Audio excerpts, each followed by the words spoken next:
Angel Reese just walked into the biggest reality check of her career, and it came courtesy of NaLyssa Smith. You know that moment when someone finally stands up to the playground bully? That's exactly what happened when Reese tried her usual intimidation tactics on Smith during the Sky vs. Wings game. But here's what nobody saw coming. Smith didn't back down. Instead, she served Reese a slice of humble pie that left the Chicago forward looking absolutely stunned. The technical fouls were just the beginning of what turned into the most embarrassing night of Reese's season. Picture this. Angel Reese strutted onto the court against Dallas with that familiar smirk, probably thinking she'd found another player to intimidate. The Chicago Sky forward had perfected her routine over the season: get physical, talk trash, watch opponents shrink away. But when she locked eyes with NaLyssa Smith that night, something felt different. The usual fear wasn't there. Smith looked right back at her with the kind of calm confidence that should have been Reese's first warning. And by the way, this started off by NaLyssa Smith going for a rebound and Angel just shoving her. Just shoving her and then complaining to the refs. And by the way, I don't blame Angel Reese for, shoving referee or shoving people and expecting to get away with it. The referees have shown that you are allowed to shove people and get away with it. That is a given. The whole thing started when Reese committed a hard foul on Smith. A clear shove. Most players would have taken the hit, maybe shot her a look, and moved on. Not Smith. She had something to say about it, and whatever came out of her mouth lit Reese up like a Christmas tree.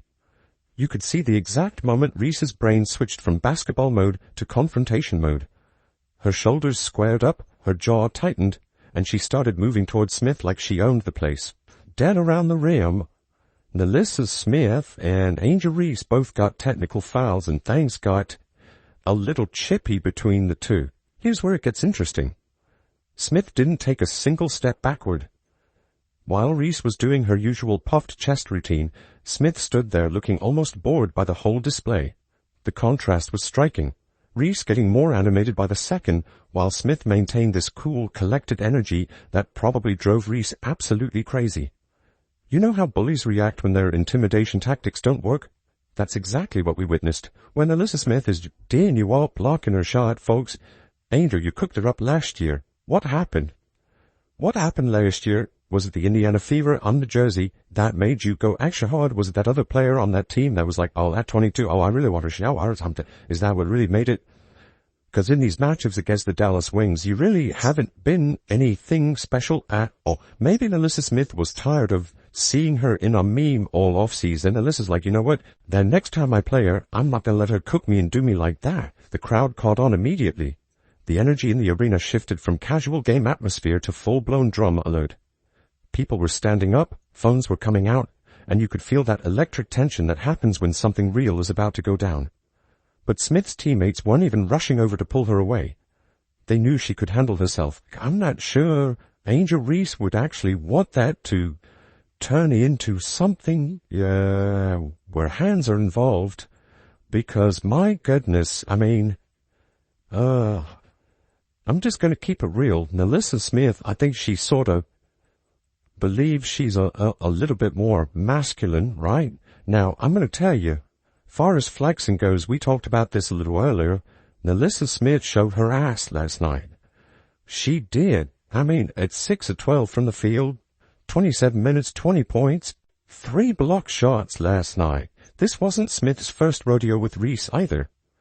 These two had been jawing back and forth since Reese's rookie season when Smith was still suiting up for Indiana. The history between them had been building all season long, with Smith clearly getting under Reese's skin in ways that other players couldn't manage. But previous encounters had been smaller moments, quick exchanges that got broken up fast. This time, with cameras rolling and a full crowd watching, Reese couldn't just walk away without losing face. Angel Reese goes, shove, after shoving NaLyssa Smith. The two of them are getting into it. Enrique is there, trying to be peacemaker. Courtney Vandersloot immediately doesn't know what's going on. The two of them getting into it. What made this confrontation so satisfying was watching Reese realize she'd picked the wrong target. Her whole persona depends on other players backing down, giving her that psychological edge she thinks makes her tough. When Smith refused to play along with the intimidation game, you could literally see Reese's confidence deflate. Her body language changed completely, from predator to confused prey in about 30 seconds. You guys all remember, like, even last season, the two of them were getting into it through the entire season. The two of them were getting into it, and you saw, literally, when the referee tried to break it up, you saw them just go like, don't. Like, the two of them want to get into it, and again, this is a rivalry. The officials stepped in and handed out technical fouls to both players, which was the expected outcome. But walking away from that exchange, only one player looked like they'd won the psychological battle. Smith headed back to her position looking like she'd just swatted away an annoying fly. Reese, meanwhile, had that defeated energy of someone who'd just learned an uncomfortable truth about themselves. The commentators picked up on it too, with one noting how Smith appeared to be in better shape and was reading plays defensively, while questioning whether Reese had any self-awareness after going 3 for 12 that night. The whole incident exposed something bigger than just two players getting heated. This was about what happens when someone finally calls out the behavior everyone else has been tiptoeing around, showing that the other day was just a glimmer of hope that she had figured out how to start playing, as in only take 5 to 6 shots a game.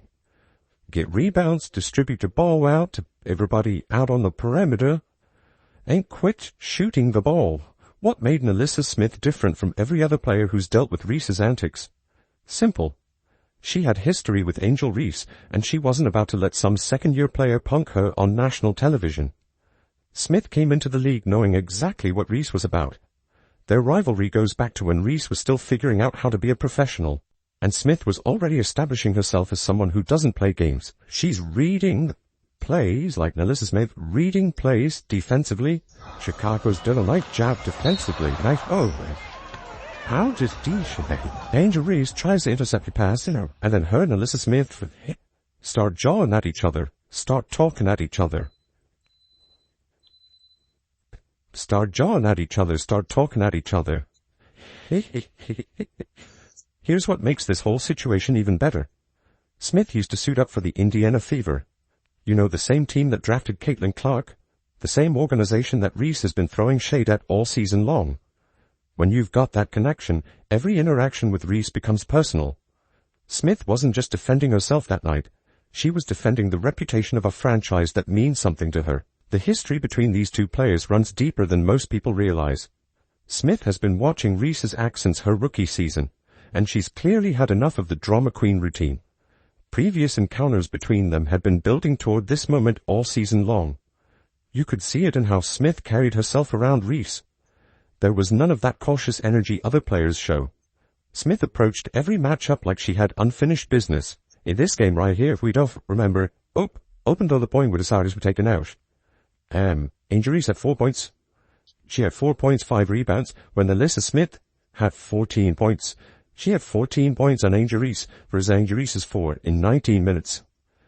They took her off, and it was a very, very comfortable win for the Indiana Fever, where Caitlin Clark, in fact, had 31 points, 12 assists on 14 shots. Jesus, post-Olympic grade Caitlin Clark was another level. Let's talk about what Smith brings to the table defensively. The commentators noted how she was reading plays defensively throughout that game. That's not luck. That's preparation meeting opportunity. Smith had clearly studied Reese's tendencies and knew exactly how to disrupt her rhythm. She was blocking shots, getting in passing lanes, and generally making Reese's life miserable on the offensive end. The contrast in their approaches couldn't be more obvious. While Reese was busy trying to create drama and get in people's heads, Smith was focused on actually playing basketball. She put up 14 points in just 19 minutes of action. Meanwhile, Reese struggled to 4 points and 5 rebounds, looking like she needed a nap more than another confrontation. The numbers don't lie about who had the better night. Angel Reese playing like trash all game, but that confidence doesn't waver, I guess, right? The arrogance doesn't waver. Right, we can miss layups, we can miss shots, but that confidence doesn't waver at all. I mean, look at this. Angel Reese, after going 3 for 12 on the night, at this point, she has a historic play where she elbows Dejanay out the way, and here we go. Move it, little girl.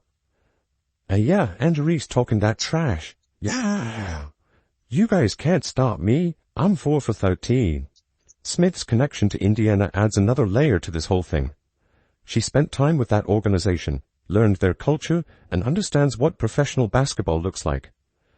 When you see someone disrespecting that standard, it hits different. Smith wasn't just standing up for herself, she was standing up for every player who believes in handling business the right way. You know what's fascinating about Smith's performance against Reese? There was a previous game where Reese managed to outplay Smith pretty convincingly. But Smith learned from that experience and came back stronger. That's what real competitors do. They adapt, they improve, and they don't let past losses define future matchups. You're not seeing Angel Reese chase after NaLyssa Smith here. This is one of those basketball fights where no basketball things where people chirp at each other and they don't jump up and run after a person. Like, you know it's a bit different on that one there. Smith represents something a lot of fans have been waiting for. Someone who can match Reese's intensity without all the unnecessary theatrics. Someone who can back up their confidence with actual skill and professionalism. When Smith blocked Reese's shots and outplayed her on both ends of the court, she was proving a point that needed to be made. The beautiful thing about Smith's approach is how effortless it looked. She didn't need to create drama or manufacture controversy. She just played her game and let her performance do the talking. That's probably what frustrated Reese the most. All her usual tactics were completely useless against someone who simply refused to engage with the nonsense. Smith exposed Reese's intimidation game as nothing more than smoke and mirrors. When faced with real competition from someone who wasn't intimidated, Reese's whole persona crumbled. The league has been dealing with this pattern for months now, and Smith's performance highlighted just how problematic things have become. This Reese versus Smith incident is just the tip of the iceberg in a league that's losing control over player behavior. You think this was an isolated moment? Think again. The WNBA has been dealing with an alarming pattern of increasing technical fouls and on-court confrontations across the entire league. Players are getting suspended after accumulating 7 technical fouls, with more penalties for every 2 after that. The fact that the league even needs these rules tells you everything about how common this problem has become. What's really frustrating is how the league responds to these situations. Both Reese and Smith got standard technical fouls for their confrontation. That's it. No additional consequences, no serious discussion about escalating behavior. The league's measured response stands in stark contrast to the potentially volatile nature of the confrontation. You know what message that sends? Go ahead, get your technical fouls, it's fine. The WNBA is basically giving players permission to act out because they know the consequences are minimal. Let's talk about the Caitlin Clark flagrant foul incident from earlier this season. Even Clark, who handles everything professionally, got caught up in this mess when officials classified what she considered a standard basketball play as flagrant. That decision shows how scrutinized every play has become because of the increased physicality and tension on the court. When someone like Clark gets flagged for routine contact, you know the league has a serious problem with consistency. The contrast between different players couldn't be more obvious. You've got players like Clark who focus on their performance and let their skills do the talking. Then you've got others who view every perceived slight as an opportunity for a public confrontation. Some players are trying to become reality TV stars instead of basketball players.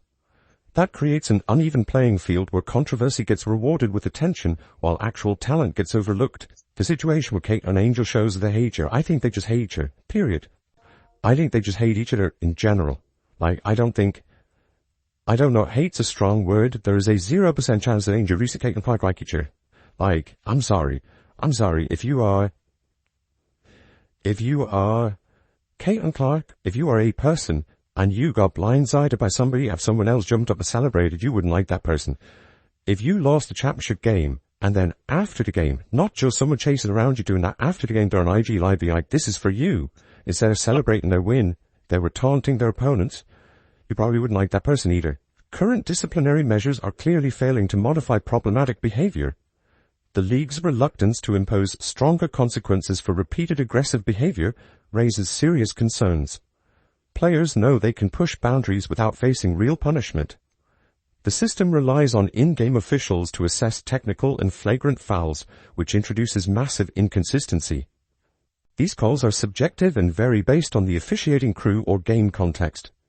That inconsistency weakens any deterrent effect the policies might have. You know what's really damaging? These confrontations steal attention from the incredible athletic talent on display. Fans attend games to witness elite athletic competition, not to watch players engage in verbal sparring matches and physical confrontations. Every minute spent addressing these altercations is time not spent showcasing the remarkable skill and athleticism that defines women's professional basketball. It's a complete distraction from the actual game. The league faces a major challenge with inconsistent enforcement. There's a stark contrast between the serious consequences organizations face for policy violations and the relatively minor penalties imposed for on-court confrontations. The WNBA is at a critical point right now. The league's response to recent incidents will determine whether it can establish itself as a premier professional sports organization or continue being overshadowed by manufactured controversies. Short-term attention and controversy seem to be getting prioritized over long-term professionalism and league integrity. The Angel Reese situation exemplifies a broader crisis that threatens the WNBA's credibility as a professional sports organization. Angel Reese's embarrassing confrontation with NaLyssa Smith perfectly illustrates why the WNBA needs to choose between tolerating disruptive behavior and establishing professional standards. The league stands at a critical juncture right now. Do you want to watch elite basketball or playground drama? Because you can't have both without one suffering. It's time to support players who represent the sport with dignity. Caitlin Clark proved that athletic excellence and professional conduct go hand in hand. And Reese,